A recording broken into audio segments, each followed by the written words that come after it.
Welcome and thank you for coming today. Welcome to Discover Rising Tides. My name is Jeanne Gallagher and this is Discover Rising Tides, how the outside makes the inside better. And I'm excited for today's conversation because it's a little bit different. We're going to have a three-person conversation today. Denise and I are going to be talking with Lauren. And so Lauren, please introduce yourself and give us a little bit of your background and then we'll get started.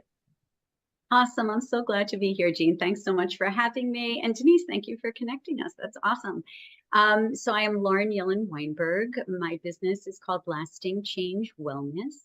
And I am a psychologist and a trained family therapist. And I did that for years, but then I was home for 20 years. And within the past, 7, 8 years, I found coaching. And these days I work as a coach and a speaker and a corporate facilitator, and I love all the hats that I get to wear, and they're all informed by my background, but I feel like I have a little bit of a different focus now.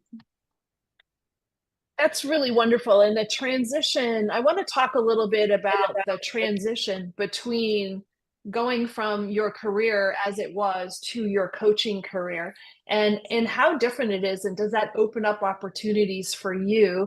And then, but before we start that's kind of the focus that I'd like to start with. But before we get there, I really want to talk about why the three of us are here on the screen together and the connection between both you and Denise and how this all happened. So this is fantastic. This is the beauty of networking and connection. I mean, true connection, getting to talk to people face to face, whether it's, initially on Zoom, on the phone, or in Lauren and I's case, in our case, we get to see each other every year, literally face to face, where we get to hug each other. So connection is so important. And especially for women, oftentimes we feel very alone. Lauren said she was in, she had her busy career and then she was a stay-at-home mom for 20 years. And then that transition can be really, really lonely, and having connections, new connections to help through that transition is really important. And that's really when Lauren and I met. Lauren was in transition as a coach. I was transitioning with Living Healthy List. And we were just really fortunate to have another friend who knew each of us, that connected us, and instantly Lauren and I became friends and colleagues, and it's been a wonderful relationship for me, having Lauren as someone I can talk to, who I can rely on if I have a question or if I just want to talk. We're really good at that. And back at you, Denise. I love that you frame it as connection and relationship, because truly that is the crux of what I do in my work. What I like to say is that I give people heart-centered tools to foster that connection. And whether it's connection to yourself, which is what I do in my individual coaching, or connection with other people, which is what I do more when I work with corporations. It's the basis of everything. And we know now from so much research how important connection is, right? So I love that you brought me into this circle, brought me into deepening the connections that you have with Jeanne and even with the people who are listening, because it happens on so many different levels, right? So I think that listening to a podcast and letting it be your favorite podcast and coming back again and again, that is a deep form of connection that helps people feel anchored and not so alone. So it all counts. It all works so wonderfully. And yeah, it's just luck that it was Suzanne who introduced us, and she just happened to be there when I was doing a speaking engagement. She was one of the speakers as well. And sometimes it's luck, or is it intervention? I don't know. But it brought us all to this moment. So yeah. I'm so grateful. Connecting is something that I think that we're missing. Over the last, I don't know, however long, social media has really played a part in our everyday moments, our everyday lives, but I think it's more everyday moments. We are becoming much more isolated. And I think that it really became evident through COVID and now being post-COVID. It's funny. I remember quite a while ago, way, way, way back before Starbucks was on every corner. But when they started to become popular, the idea was, how do we create a space where people can get together and talk? And it really blossomed the coffee shop thought process. And it is that need for connecting way before social media became such an awful influence. I like to use that word term. I'm struggling with social media right now, so I guess I have some issues with that I need to work through. But that need for connecting is so important for that grounding, whether it's personal, professional, or both. First of all, I will say about social media, it's a tool like anything else in the world, and we have to learn to use it properly. And part of the problem is that there was a whole generation of people who were introduced to this tool before we had a way to talk about it. I mean, like, we know how to use a stove, and we talk about the parameters of how to use a stove, and you don't get close to the burners. They're hot, they'll hurt you. But this thing was developing before we had language to teach people. It's like AI. A lot of people are terrified of AI, but I'm sure people felt that way about calculators too, right? At some point, like, oh my God, people aren't going to be able to do math anymore. And, I think that it's just about having language that helps people understand the parameters of how to use something in a beneficial way, and how those tools can hurt you if you're not careful. And I think we'll get there. So I don't think we have to throw out the entire baby with the bathwater. Interestingly, when you read or watch the story about how Facebook, or the Facebook as it was originally called, how that came about, it really was supposed to be about connecting, kids in a college, like connecting them with each other. And so we've kind of gone full circle, right? It was supposed to be about connecting, yet now we're using it, but we're not exactly using it, or connecting appropriately. We have lots of friends and likes, but we don't actually know those people. And I think that's really where the challenge is when it comes to connection, wherever you're connecting with people, is we actually need to put some effort into it.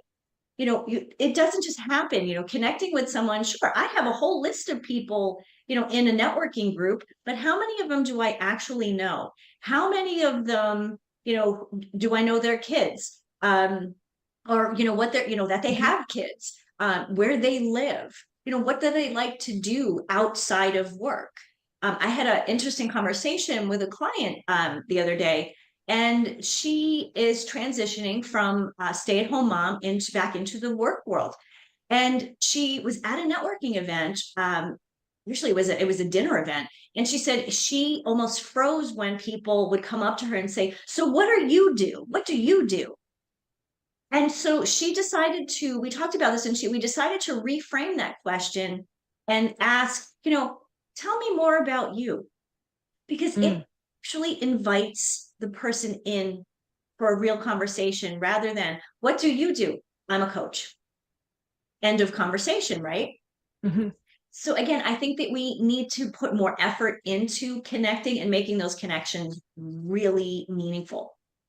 Well, that's interesting that you said that, because the what do you do, usually, open-ended versus closed-ended questions, right? An open-ended question is the newspaper things, who, what, where, why, and how. But when you say, what do you do, it almost is a closed-ended question, because it can be answered with a simple one word or one phrase. And then it is difficult to, especially if you're in transition or coming out of just starting something, to expand on that.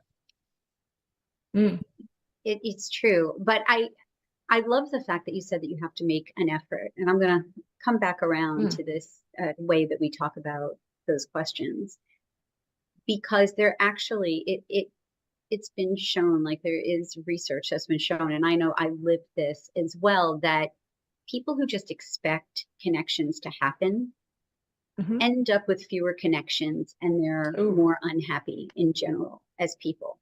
But when you understand that you have control over going out and creating those connections, Mm. then you suddenly, have this efficacy, you have this empowerment. And that's the basis for everything I do, really, is empowerment, right? It's offering you tools so that you feel that you have control over your life, over your environment, over your internal states, right? That's empowerment, feeling like you have a choice that you can make and you have the tools to help you make that.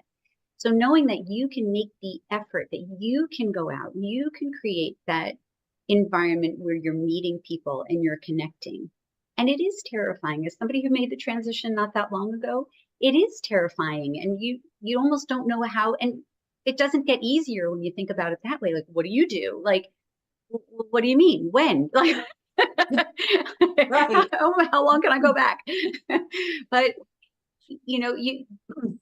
and having the confidence to say, wait a minute, I can take control of this moment, because you can even answer that and say, well, before I tell you what I do, like, let's just talk about what our favorite thing was that happened yesterday.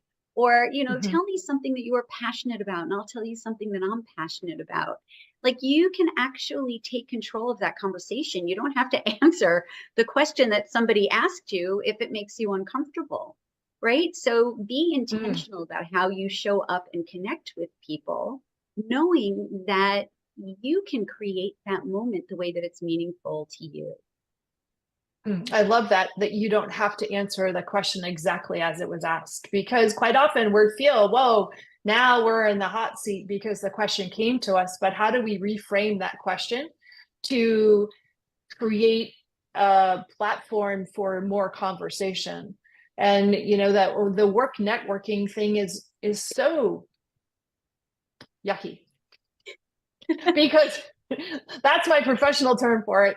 Just, it's yucky. It can be yucky because it's so superficial, and there's not a lot of, in the beginning, there's just not a lot of relationship building conversations that's happening, because quite often it is that sales. It can be that sales moment, the 30-second elevator speech, and those things that can create a very superficial conversation. It can, but again, like, that's something you have control over, because I find when I go to these events, which just the decision to go, that's a decision, right? Just to go to events, to go places where you're going to meet people, right there, that's a decision. And then to follow through, get dressed, get up, go out, like, that's a decision. But I find that people often say to me, oh my God, I can't believe we're talking about this in this context. Like, I didn't expect to be talking about this today, because I go deep. That's just who I am. I like to go deep. I don't even know how to sort of go shallow. That's an awkward space for me to be.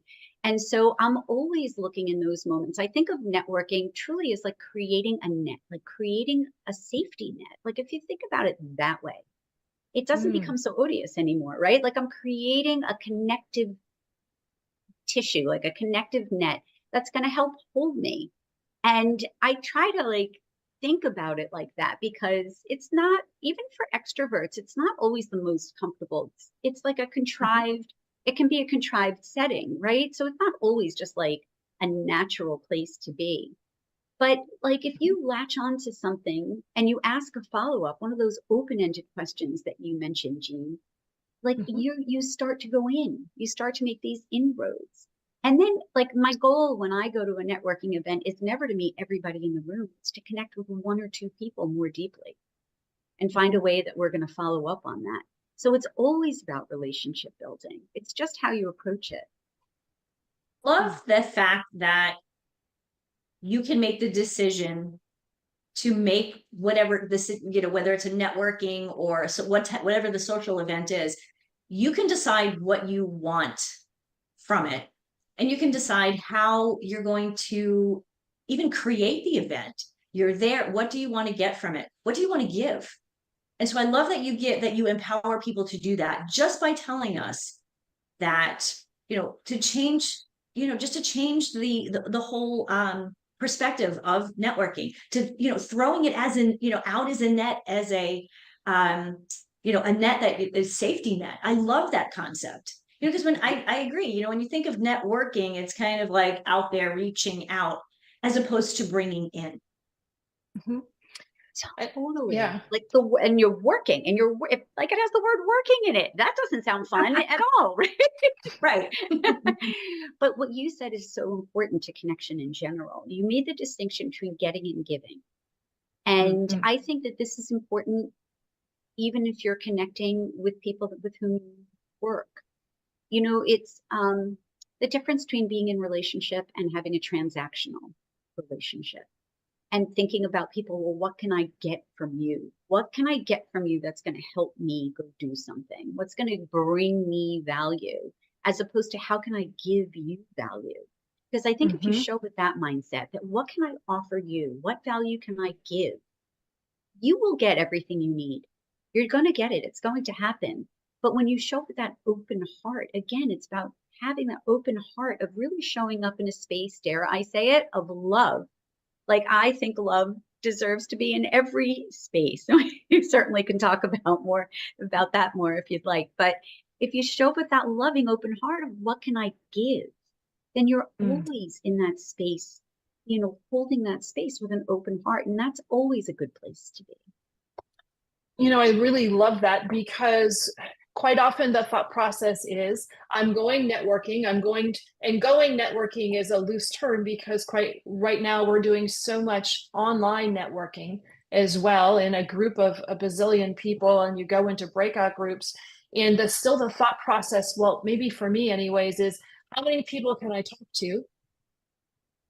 I love how you've restated this to it more is not better. Number one, the deeper the conversations are better, but instead of going in what can I get out of this, I love the who can I serve while I'm there, and what three people, to simplify it but also define it more, what three people can I be in contact with through this event that I can help?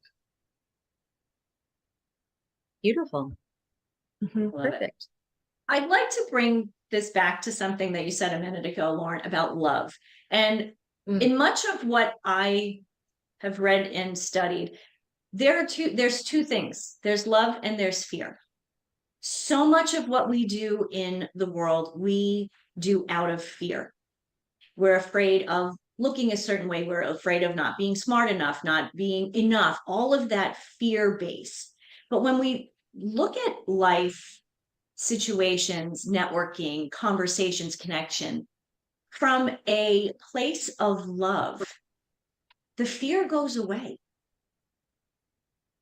And I think in this day and age, I agree, if we looked at things more from through the rose-colored glasses of love as opposed to the dark-colored glasses of fear, we would all be healthier and happier, and we'd have more meaningful connections.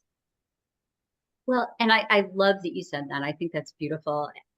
But I'm going to just tweak a little bit. Like, it's not necessarily about the rose-colored glasses, only because, well, we think of love as having to do with pink and hearts and, flowers.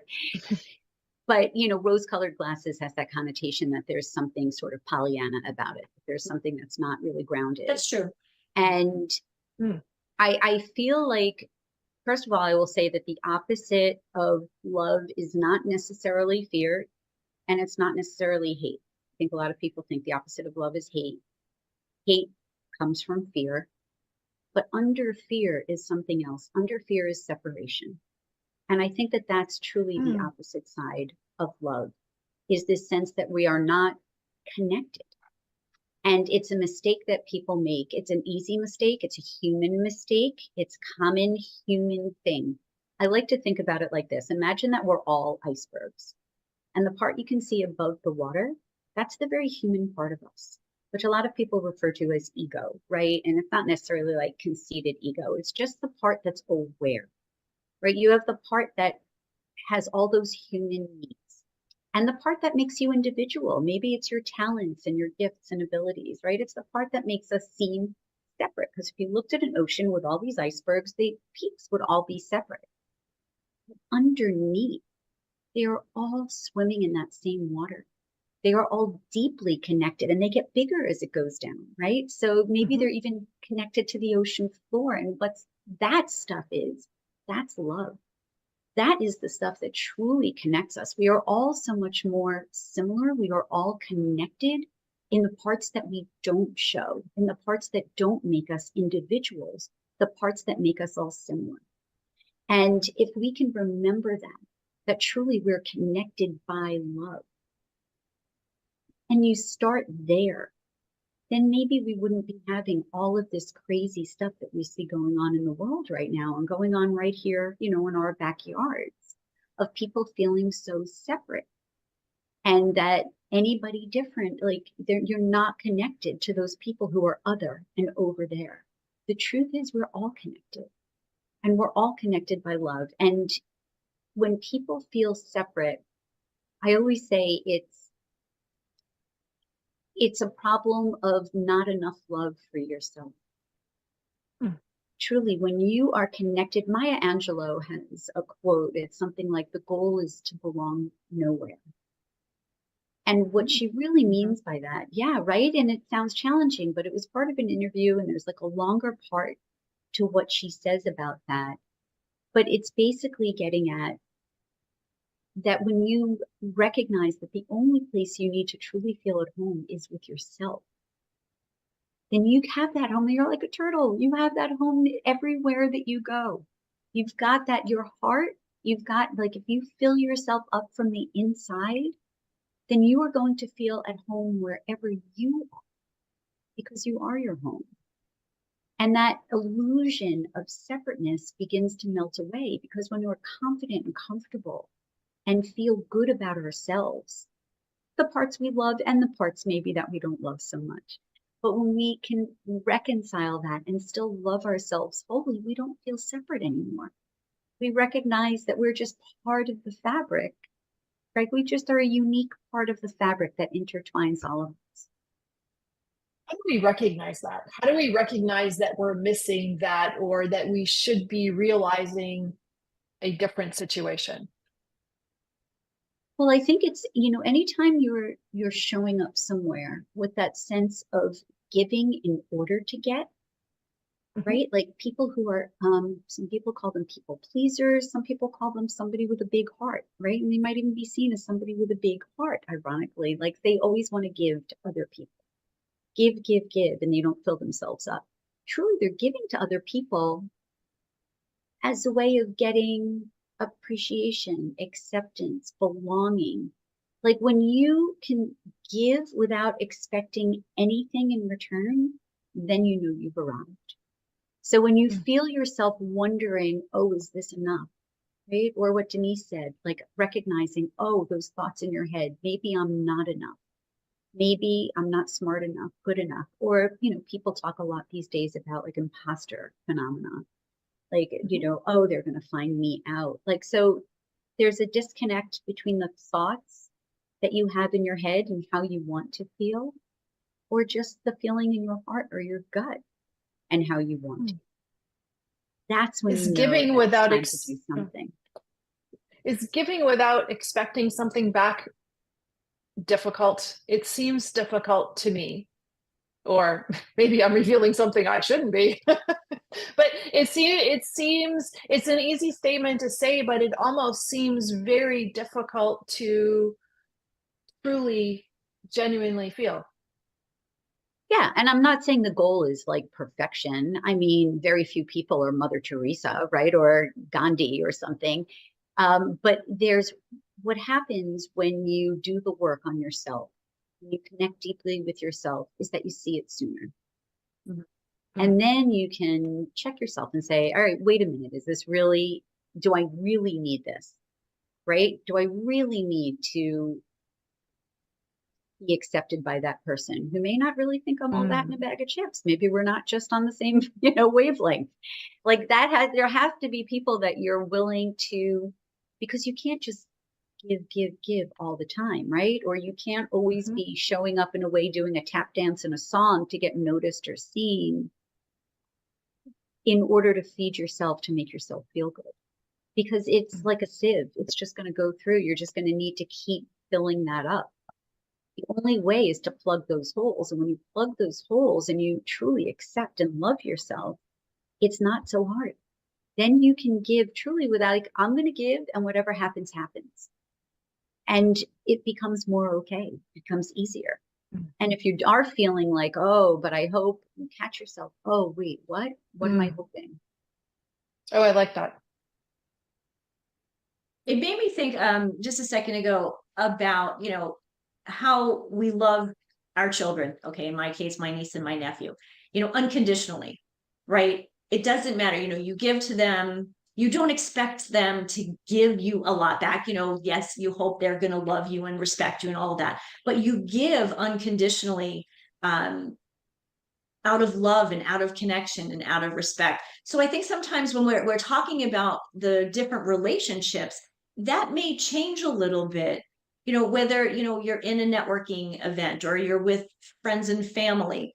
So, as Lauren said, there was one Mother Teresa, one Gandhi, in that respect, they were two perfect people in the world, trying to help others and gave and gave and gave and expected nothing in return. Most of us are not those people. So when we can give from our hearts, give from our hearts. And those times when we're not feeling it, maybe that's the time to, to step back and to say, what's going on there? Not to berate yourself or, with any guilt, but question, curiosity. You made an assumption there. I would, will say, Denise, like, I mean, you ideally love your children unconditionally. I don't think that's true. I think that's why Carl Rogers came up with, humanism and this idea of having therapy that just is unconditional positive regard, because most people don't give unconditionally because we're raised by people and people are human, and humans have that separation thing. They have their own needs that they feel aren't being met. They're, above the water. There are those parts that make them feel separate from everybody. And sure, you can get closer, right, with certain relationships that you have to that unconditional love. But very few of us are able to completely give that perfectly. And again, it's awareness. You're building awareness so that you can catch yourself when you're giving in a way that you're expecting something back. I mean, that's what guilt is all about, right? I mean, hello, like we know there's quite a few people, groups of people who are known for slinging guilt alongside the love, right? Here's your love with a side of guilt. It's not the person. Isn't that what's supposed to happen? It's complicated. Relationships are complicated, but relationships are always the thing. And that's the part that I think is so important to remember. If you remember that the most important thing is the relationship, then it changes all the choices you make after that. Like the relationship is always the significant thing. Then it's less important to be right? It's less important to get as opposed to give. Like you just got to keep that in mind, that the relationship is always what matters, not control. Not like there's so many layers to what we inject into relationships. And we would tell you, I mean, I was that person. I would have told you at one point that my family was the most important thing in the world to me, but I wasn't acting like it. When I was home for those 20 years that I was home, you would think I had nothing else to think about, but I ended up volunteering. I ran everything, and I let the busyness of my life take control of my judgment of how I provided for my family, of how I gave to my children, of the quality of time and attention and love that I gave. And I had my need, because I wasn't living in my purpose. My need was to be seen and valued. Like, I'm this smart person who went to 8 years of graduate school, and now I'm like an at-home mom. What? Like, I felt like I was getting lost and I wasn't being seen. And so when I gave volunteering to my family, whatever it was with this need of being seen and valued, basic human need, to be seen and valued. And I was giving short shrift to my family. I would yell at my kids so much. I mean, that's not how you treat people who are the most important, love objects of your life. So again, it's, we get lost in the fog of this separateness. Tara Brach talks a lot about this. Love her, but we get lost in this story and we forget what truly matters to us. And that's why it's so important to know what your values are, to keep them front and center, to question every day, am I living into what I say is truly important to me? This is a lot of what my coaching program focuses on, is filling up those holes, like learning to love and accept ourselves so that we can completely give to other people more unconditionally. Interestingly, something that you said there. Oh, go ahead, Denise.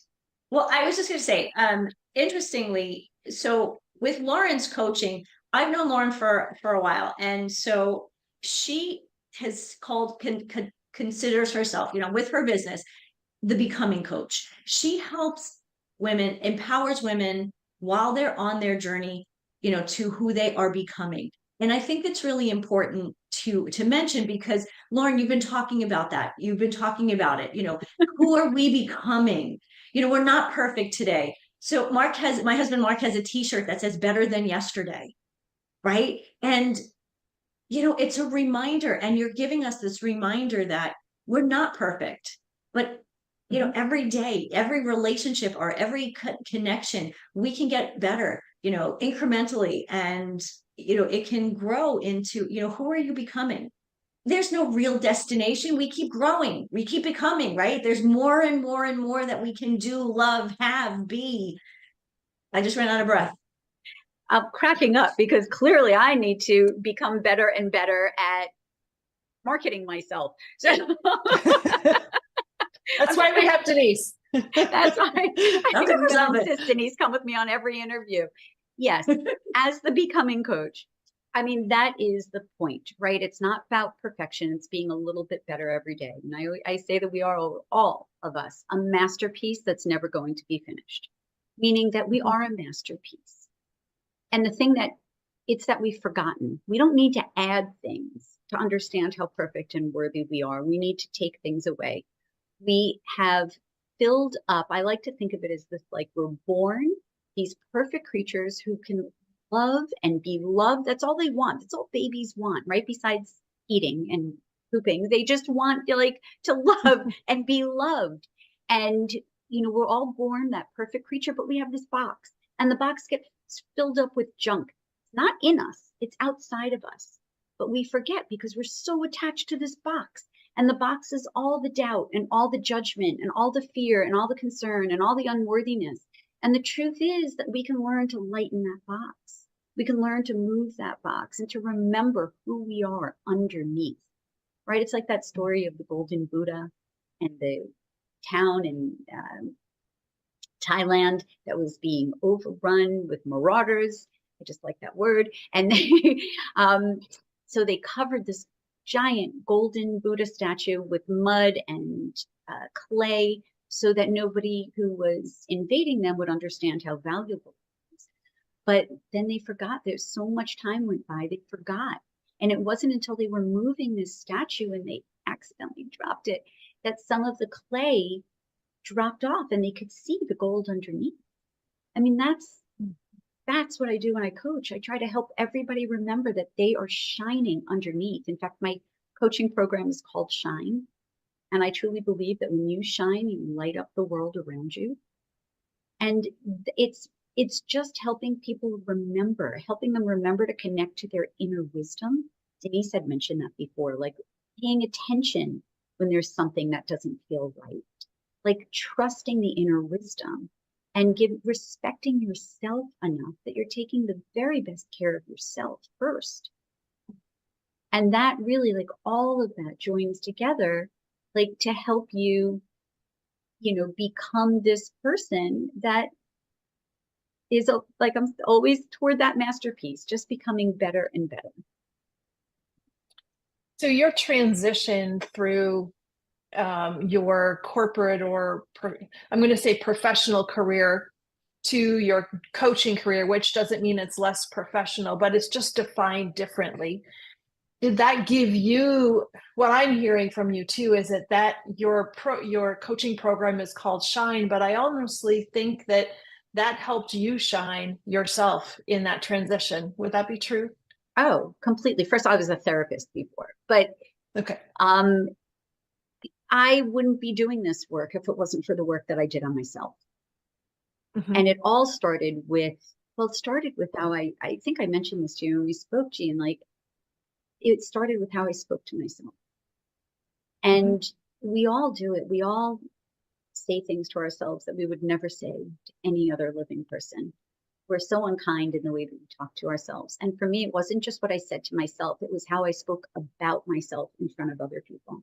I often made myself the butt of the joke, or I would just, you know, put myself down in some kind of subtle way. And I was lucky enough to have a dear friend who heard me like saying that repeatedly. And it's because of how I was feeling inside. I mean, these things are connected.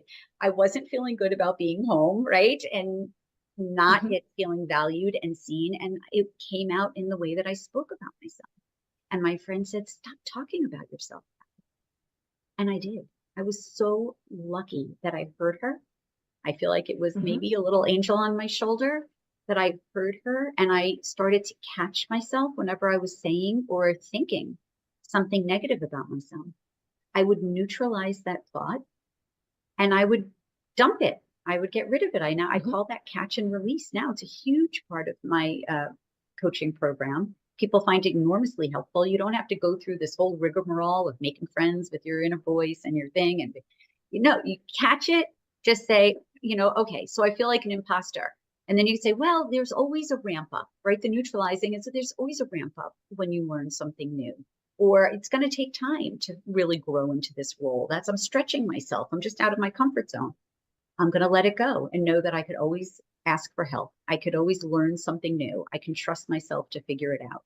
I mean, it's that simple, right? So I was lucky that that happened, because once I started to change the way I spoke to myself, it created room. And when you have room, you can start filling it up with wisdom. And that's when you can start saying, you know what? I think you're freaking awesome. Like, I love you. Like, just speak to yourself as you would want to speak to your children, as you would want to speak to a best friend. Or you hope that somebody, maybe you're lucky enough to have somebody who speaks to you like that in your life. Speak to yourself that way.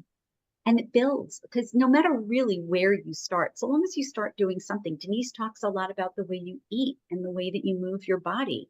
You can start there. And that might create space to start then changing the way that you speak to yourself. You have to start somewhere in the way that you take care of yourself, the way you show up for yourself. That makes all the difference in how you then can show up for the rest of the world.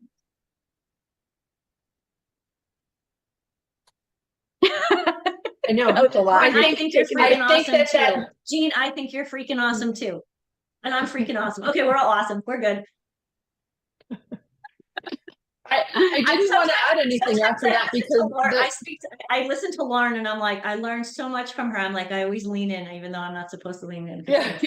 Big head. Sit back. I don't know what to say after that, because that was everything. All the things. I have all the things. And what I really all the things. How I was able to, like, what occurred to me, the reason I do corporate work now is because I realized two things. One is that we're all people, right? And we forget, like, corporations sometimes think of people as resources or as, you know, headcount, as assets, and they forget that they're like people. But underneath everything, like, we have to remember that we all have to treat each other just as people. And everybody has responsibility to take care of themselves, right? That's half the equation. And the way that we treat each other when we're working, that's the other half of the equation. And it just seemed like a natural transition to me to like focus on those needs that people have, to be valued, to feel like they're part of something, that they belong, to feel understood, and, you know, to be in like a trusting environment that they can count on. Like, those are very basic human needs. And it just seemed like a natural extension of what people do for themselves to be able to help other people do this as well. So let's have a small little marketing moment for Lauren. What is, you work with individuals as well as businesses and corporations. What would be your ideal client, and or not and or, but also what does it look like when people are working with you? So my ideal coaching client is as somebody who they've been giving of themselves to family, to work. They've maybe even feel that they're quite accomplished in some areas, and yet they're still either not feeling confident about themselves, or they are still grappling with feeling loved, feeling worthy, feeling enough, or they want to have a bigger impact. A lot of people I work with are people who truly have a desire to impact greater spaces. Maybe like somebody who works with a nonprofit, or a religious leader, or leaders in organizations, who just want to have a bigger impact on the people around them and on their company. So it's who I tend to work with individually. And working with me in that setting, I have workbooks that I've created. I've created these 5 incredible. I was shocked at how powerful these books are. Like, you think you're doing good work, but then when people start using them and you see how much they really help people, it's just like, wow. Like, I was blown away and so grateful. So I meet with people every other week, and I don't coach from the workbooks, but I coach adjacent to the workbooks, whatever is coming up for them. And you could find out more about this on my website, lastingchangewellness.com. See, I'm learning. You could find out more about what that program is. When I work with organizations, it could be anything from coming in to do a talk, a workshop. I like to be very interactive in my workshops. I do keynotes all about heart-centered approaches to connecting and to leadership, sort of revamping modern leadership through the lens of love. I call it Pull Up a Seat, another acronym, and it stands for support, empathy, appreciation, and trust. And I talk about how to make that happen in a leadership setting. So I do workshops around that as well. And it can be an ongoing relationship. I do coaching, I do feedback facilitation, and I do things that are just around connecting. Sometimes it's a one-off, it's one workshop, or it's maybe a small piece of what I do. I started doing something recently that I just love. It's sort of internal networking.